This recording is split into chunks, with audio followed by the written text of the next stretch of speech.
General, Honorable Wilson Sosion, to do the introductions. Then later, today we shall approach issues differently. The chairman rarely reads a written statement, but given the prevailing situation today, I'll give a written statement so that it goes on record for the Kenyans to know, the teachers to know what is the correct position over the issues that the Teacher Service Commission is trying to address and give information that is contrary to what we agreed on 23rd of August. So with due respect, may I call upon the Secretary General to do the introductions. Welcome, my brother. Yeah, thank you. Brother National Chairman Wycliffe Etolo Muchei, the National Treasurer John Omambia Matiang'i, members of the National Steering Committee of Kenya National Union of Teachers, the executive officers, the National Trustee, Brother John Gitari Munyi, members of the media, ladies and gentlemen, good morning. Is it already afternoon? It's morning. It's still morning. Yeah, may I take this opportunity to first and foremost sincerely and warmly welcome you to KNUT headquarters for this press brief, and let me perform the task given to me by the national chairman, that I introduce the leadership of the union that is here. I will begin with the executive officers. We have Alice Tuwei, is our new executive officer. In addition to the others, they are busy elsewhere on assignments. Two are in second floor in a meeting, a technical meeting, preparing reports for another meeting tomorrow. And two others are on their annual leave. Then the members of the national steering. Oh yes, I'll begin with the trustee here. The national trustee is John Gitari Munyi. And by traditions, when they meet us communicating to Kenyans, they're at liberty to join us. We've also been joined by the Executive Secretary, Masaba Branch, Onkoba, Brother Onkoba. And you're aware, the last AGM we had was in Masaba, and some individuals somewhere have developed very keen interest, and we shall talk about that later. Then we have our national women representatives manning the gender desk. No, it's here. Yeah. Jacinta Ndegwa and Dorothy Mudhoni. We shall be joined shortly by Brother Hezbon Otieno and Muondiku. They're in another meeting in second floor, but they will join us shortly. We have Ali Abdi Hussein, the Assistant National Treasurer, and we have the National Treasurer, Brother John Omambia Matiang'i, the leader of delegation, and the enforcer of the Constitution and order of the Union, the National Chairman, Brother Wycliffe Etole Omuchei. I'm Wilson Sosion, Secretary General. Thank you, Mr. National Chairman. For the media, since we are so many, I cannot introduce the media house by media house, but the entire media house is present in the room. All of you are welcome. Thank you.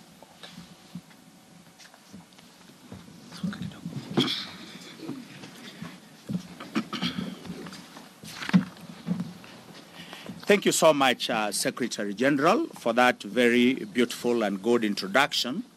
Colleagues, members of the media, as I said earlier, we had a meeting with the Teacher Service Commission on 23rd of August, which was occasioned by issues that we had raised as a union.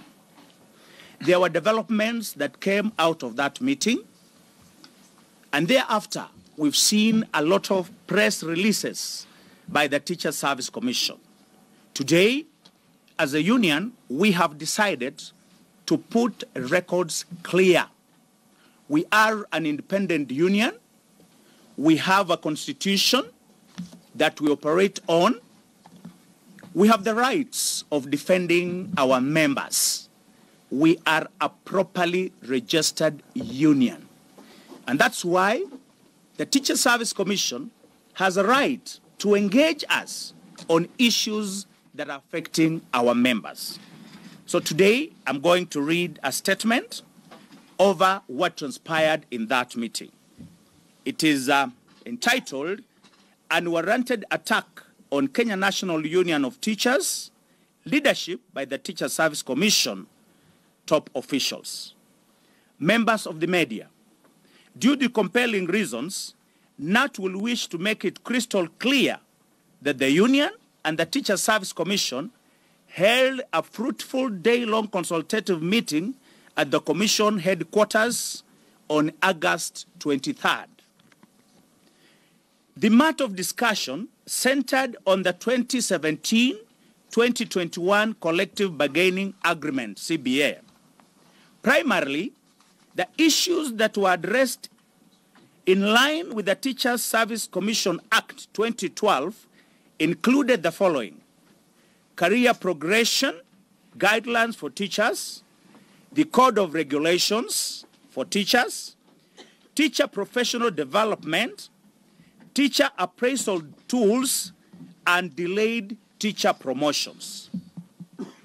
At the end of the deliberations, which by any standards can be rated as fruitful and encouraging, the two parties, that is, the Teacher Service Commission and Kenya National Union of Teachers, reached a mutual agreement that further dialogue on the same should be held with the view of concluding the matter during a retreat that is going to be held between September 30th and October 5th, 2018. Before calling off the meeting, Teacher Service Commission admitted violating the CBA by framing policies touching on teachers' welfare and career progression without the input of Kenya National Union of Teachers.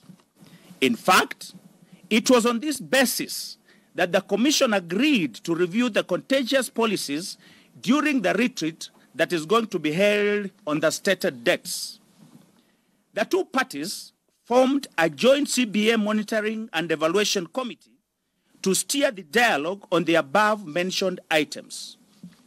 But for the reasons best to the Commission, the Teacher Service Commission high-ranking officers have mounted a spirited attack on Kenya national leadership. And in some cases, they have personalized issues, claiming that the Secretary General, Honorable Wilson Sossion, and the National Treasurer, Brother John Matiang'i, are inciting teachers on acts of violence and hooliganism, an issue that is not true. The Commission officials claim that Honorable Wilson Sossion and Mr. Matiang'i have been misleading the public, in particular teachers, on matters agreed on August 23rd meeting.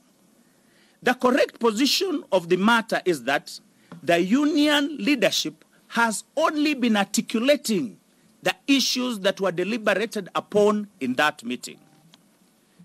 It's sad that the Commission has gone ahead to an extent of issuing show-cause letters to our members. On this issue, we want to state categorically and clear that this is very wrong.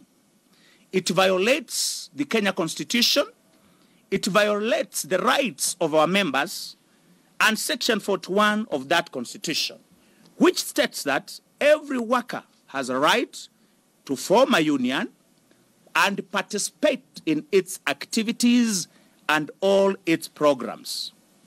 It should go on record that the Commission to date has transferred 130 KNUT branch officials.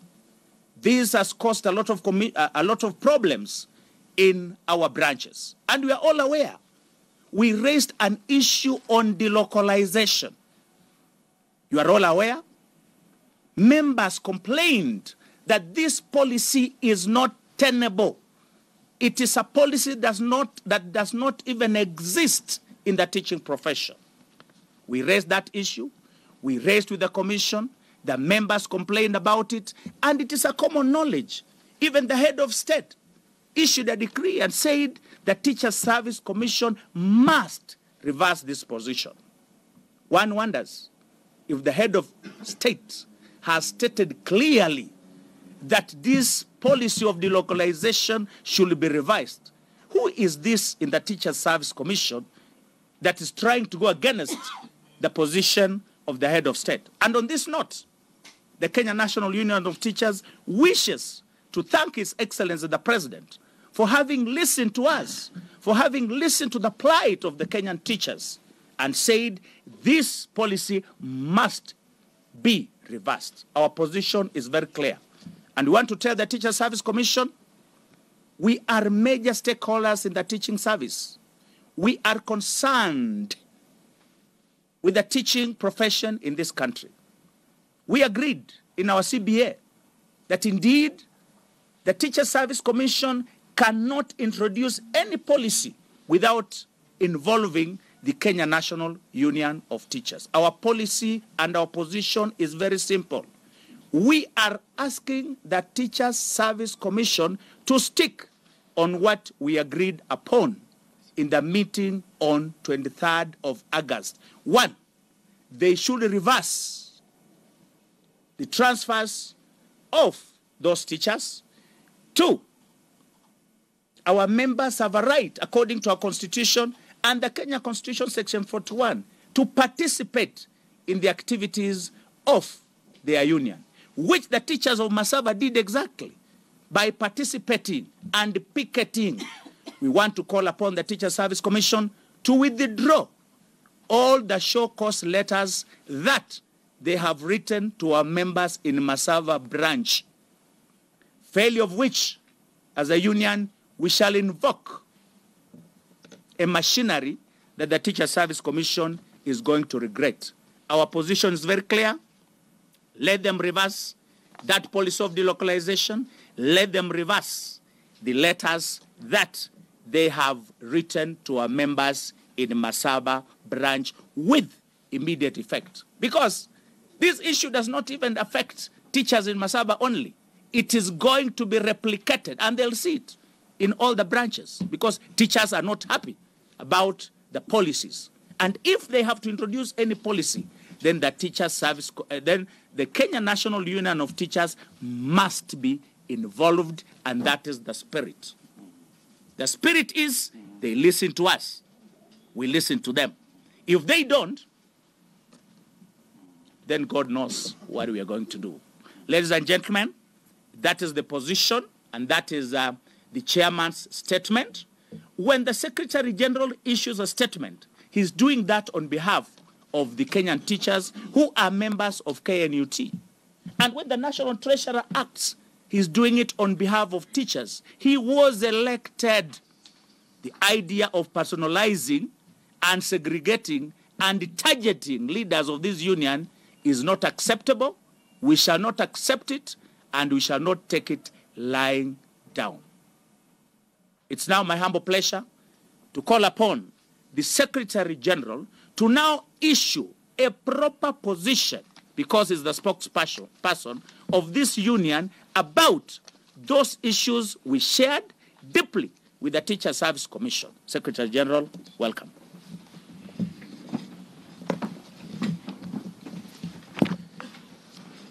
Thank you, National Chairman. First and foremost, you are all aware that Kenya National Union of Teachers issued an ultimatum to the Teachers Service Commission that teachers shall down tools with effect from 1st of September should certain matters are not addressed, and particularly beginning with the promotion of teachers and total and full reinstatement of the schemes of services that govern the promotion and progression guidelines of teachers, among others.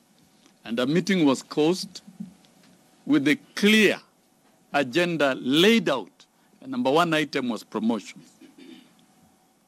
Mr. National Chairman, we went into that meeting with the spirit of commitment to industrial relations and with the spirit of resolving the issues that were outstanding. In the recent past, we have seen sustained communication from the Teacher Service Commission that shall only serve to deteriorate the engagements that we had. And we have chosen today to set the record straight on all matters. And we shall be extremely clear on all the issues. First, on behalf of the teachers in the Republic of Kenya, we would like to sincerely thank the head of state of the Republic of Kenya, His Excellency President Uhuru Kenyatta, for stepping in to save the teachers' families threatened by the policy of delocalization, which was carelessly introduced by the Teacher Service Commission. His rare intervention as the head of state has truly and honestly made the teachers of the Republic happy and convinced that the family is safe, as it forms the core model of teaching and morality of our society. The foundation of good teaching and morals in our society is founded in strong and stable families of teachers. That is a fact. And those of us who have gone through foundations in education, teachers are classified as agents of change, even in terms of raising their families.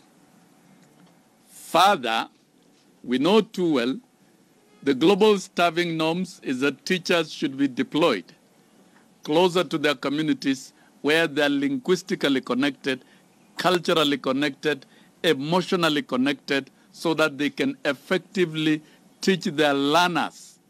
And while doing so, they should think globally and act locally. And that is well within the SDG agenda. So first and foremost, we must thank the President. That must go on record. And if anything, the President's statement scaled down all the tensions and emotions. And that is why we committed ourselves as a union to proceed to the table. But pursuant to a consultative meeting between the Kenya National Union of Teachers and Teacher Service Commission on the above-mentioned date, we would like to clarify as follows, that the two parties mutually agreed to form a CBA Monitoring and Evaluation Committee, CBA Monitoring and Evaluation Committee, which will work on the implementation of the CBA during its entire life, among others, until the 30th of June 2021, when the current CBA expires. The CBA is not a patent property and private property of the Teachers Service Commission. It is a property of both parties. And Teacher Service Commission cannot and shall not originate any policy from the CBA without participation and engagement of both parties. And here, during this meeting, we demanded for the withdrawal of all circulars which were crafted and circulated without the involvement of the Teacher Service Commission. The withdrawal of teachers' delocalization policy, total withdrawal, is not something that we're negotiating. And free suspension of teacher professional development pending proper consultation, because the teachers of Kenya shall not use their salaries to pay for continuous capacity building, which is against the employment law. Employment law is very clear. any capacity building shall be undertaken for any worker at the cost of the employer. Because TSC seeks to make 4.5 billion annually from teachers through these programs, which is against the law. That is robbery of teachers' salaries. And 3 and 4, address the delayed teachers' promotion and fully reinstate the schemes of services which exist in law. 5, withdrawal and abolition of teacher performance appraisal development and performance contracting. Those are our demands. And they remain unvaried, up to date. They remain unvaried, unchanged. And TSC know as much. During the meeting, which by any standards was fruitful, TSC admitted framing policies without the involvement of KNUT. And consequently, the Commission apologized to teachers and the union in that meeting. They tendered an apology. At the end of the meeting, nothing conclusive or substantial was reached as regards the review of the aforementioned policies, which occasioned the formation of the CBA Monitoring and Evaluation Committee and the scheduling of a retreat on September 30th to 5th of October. Why then would you schedule a retreat of 5 days if there are no substantial issues? We've noted certain statements that even promotion was not discussed. The letter that invited us, item number 1 was promotion and the schemes of services, which is a right to the teachers of this country. I'll mention it shortly. It is worth noting that Teacher Service Commission framed the policies in contention. While framing the policies, it never considered the collective bargaining agreement as a guiding light, and was still the Commission disregarded the Code of Regulation for Teachers, which among other things outlines how, and the Code of Regulation for Teachers is here. It's a legal document. It remains binding. It outlines the privileges and rights of all teachers in this country. And you know, as an employer, you cannot originate policies that contravene the Code of Regulation. They become outrightly illegal. So this is ignorant operation and ignorant working by the Teacher Service Commission, which we were able to prove that they are illegal, their activities are illegal, which, among other things, outlines how teachers in the teaching service should be promoted through the existing schemes of services. However, immediately after the meeting, TSC KNUT meeting, for strange reasons, the Commission's communication department resorted on distortion of facts, misinformation, and misinterpretation of the CBA, which we treated as a deliberate attempt to derail the engagements during the retreat. You don't need to be a student of logics to know what the other party intends is a strategy to derail the meeting that is in place. Lately, the Commission's Corporate Affairs, or the Teacher Service Commission, through the Commission's Corporate Affairs and Communication Department, has passed over the baton to the legal officer, one Timon Oyucho, who, despite having a sound legal background and having participated in previous KNUT TSC meetings, is misleading TSC and has been in many meetings on the implementation of the CBA, has demonstrated shameless resolve to mislead the public, to mislead the Commission, and in particular teachers of the unwillingness of KNUT to see that the CBA is fully implemented. Despite of KNUT acting within the spirit of industrial harmony and maintaining labor peace in the teaching service, TSC through the legal officers continued to mislead teachers and the Commission on the outcome of the teachers and the public on the outcome of the August 23rd consultative meeting. This has to stop with immediate effect.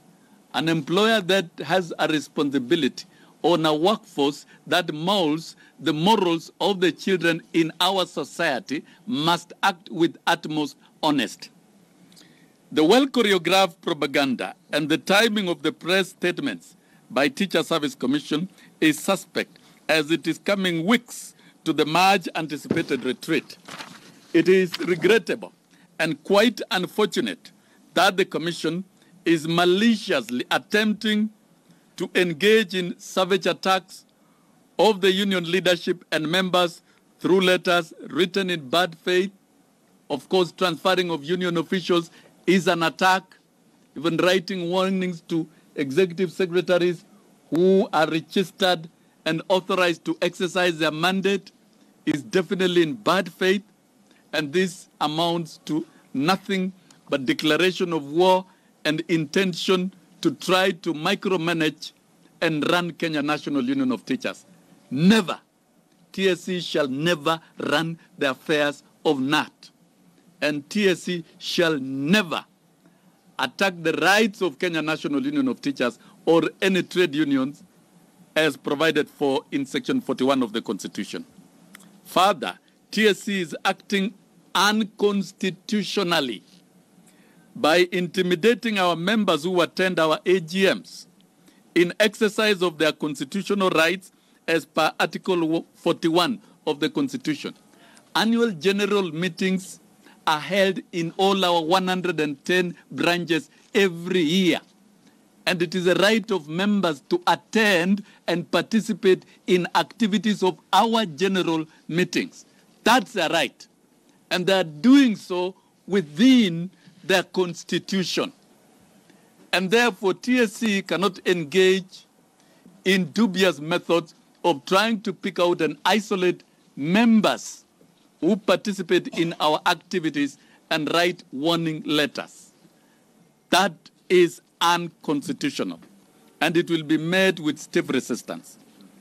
There is no police report to the effect that I and the National Treasurer incited teachers to raid and invade TSC offices with the intention of destroying the Commission property.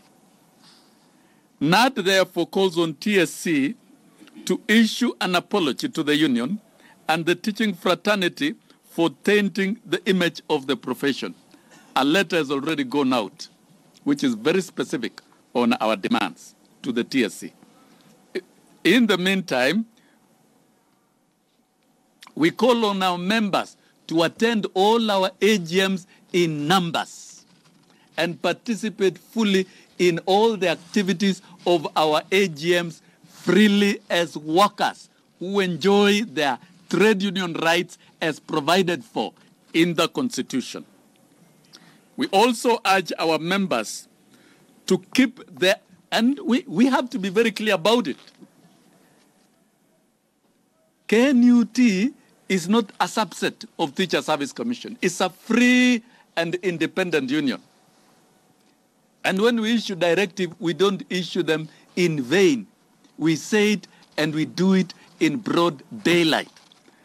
That all teachers in the Republic of Kenya should keep their distance from teacher performance appraisal development, TPADs. They should keep away completely for this term.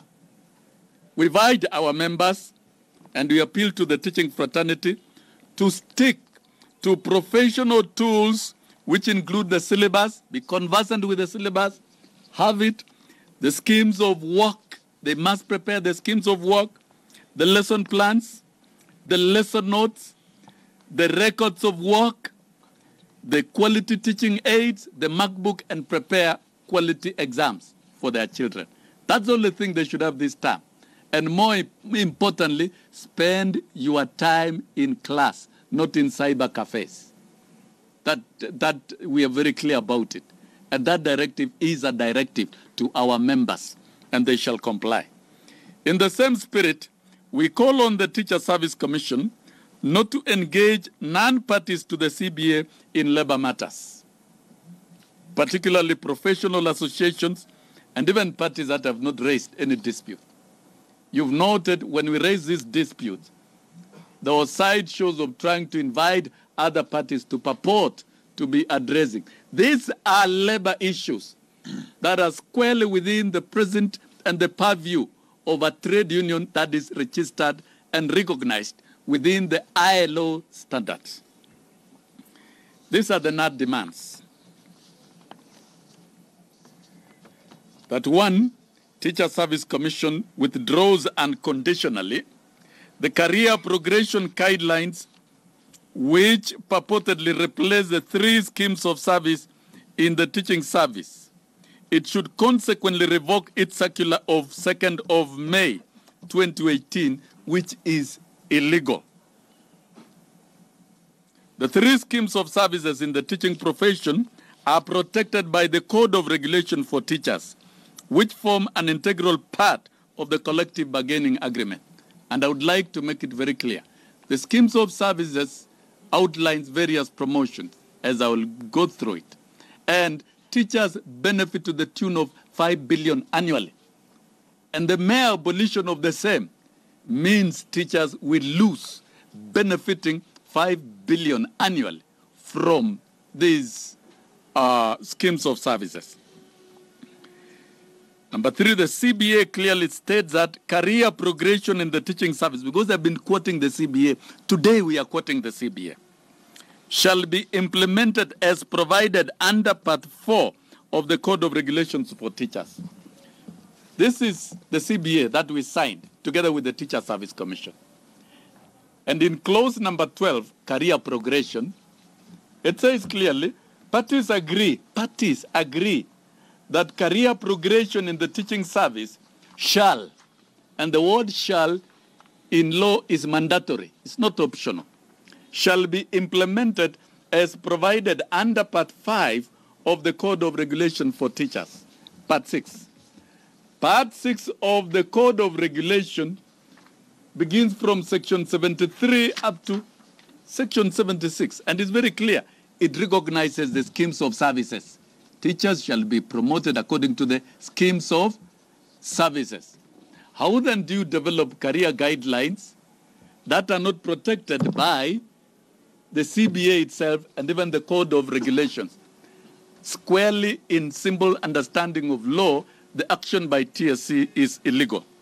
The Code of Regulation outlines that the Commission shall promote teachers in accordance with the existing schemes of service, which provide for common cadre establishment promotion that includes teachers coming in with new qualifications, and also competitive promotions. The Commission shall, in promoting a teacher, consider the existing schemes of service, and in particular, there are 4 areas. Area number 1, which is A, is merit and ability as reflected in the teacher's work performance. Those teachers who do well, either in games, in class, outstanding, are promoted on this premise. It's already codified here. And the number 2, seniority and experience as set out in the schemes of service. Teachers who have served for a long time are automatically captured and promoted on the basis of experience. That cannot be thrown out. And C, existence of vacancies. We have no problem with this. The common cadres could always be expanded and budgeted for. And D, academic and professional qualification. And this is an ILO UNESCO right. It's contained in the Status on the Recommendation of Teachers of 1966. Intellectual rights of teachers. That you advance your studies to a certificate, diploma, degree, master's, PhD, it must be recognized from the date of graduation. That is a practice that TSC cannot discard. And particularly when we want quality teachers, quality teachers can only be achieved if we recognize academic credentials and qualifications of teachers and continuous studies of teachers. Continuing education cannot even compare with modules. Degree, certificate, masters, and PhD shall be superior than any modules that TSC are trying to lay out. TSC should stop with immediate effect personalizing matters when NUT discusses teacher policy issues. Bila shaka ni kauli hizo za Wilson Sosioni, katibu mkuu wa KNUT, pamoja na wanachama wengine wakiomba tume ile ya Nancy Macharia ya TSC iweze kuwaomba msamaha kama walimu kwa kuweza kutoa taarifa kinzani kwa vyombo vya habari na umma, haswa baada ya makubaliano yao ya tarehe 23 Agosti kwamba yaweze kutekelezwa, yakiwemo kupandishwa vyeo, kuangaliwa ile bima yao ya afya, miongoni mwa matakwa mengine, baada ya kusitisha mgomo ambao ulikuwa unafaa kufanyika tarehe 1 Septemba. Kauli zao tutaona kama mwisho zitakuwa zinafikia wapi, lakini kabla kuchukua pumziko nilikuwa nimekuuliza mtazamaji niangazie jumbe zako 2-3 kuhusiana na taarifa yetu kuu leo, tukiwa tunafuatilia zaidi kisa cha kuuawa kwa Mercy Otieno hapo jana. Je, unadhani mtazamaji kwamba serikali na asasi za usalama zinafanya ipasavyo kukabiliana na washukiwa wa mauaji